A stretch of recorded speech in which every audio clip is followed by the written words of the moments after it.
বন্ধুরা, আমি ডক্টর মোহাম্মদ রহমান, চর্মরোগ বিশেষজ্ঞ। 2 সপ্তাহ আগে আমার কাছে এই পেশেন্টটি আসে। ওনার বাঁ চোখের বাইরে থেকে ফোলা অংশটি নিয়ে। এই ফোলাটি ওনার 4 বছর আগে থেকে শুরু হয় এবং বাড়তে বাড়তে এই অবস্থায় আসে।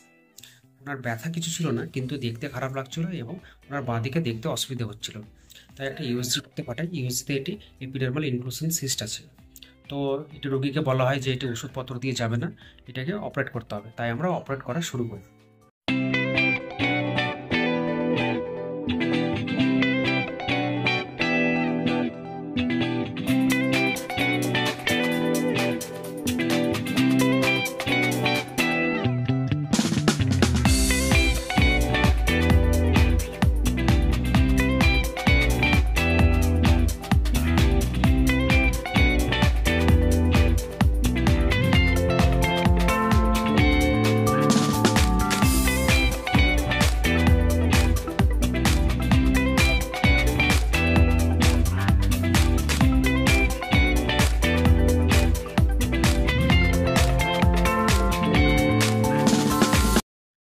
বন্ধুরা, এটি 2 সপ্তাহ পরের ছবি। আপনারা দেখতেই পাচ্ছেন জায়গাটা প্রায় পুরো নর্মাল হয়ে গেছে।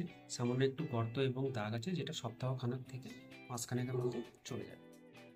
বন্ধুরা, এই ভিডিওর মাধ্যমে আপনাদের এই কথাটাই বলার যে শরীরের কোনো অংশ যদি ফোলা থাকে তো অবশ্যই প্রথমে কোনো চর্মরোগ বিশেষজ্ঞকে দেখান।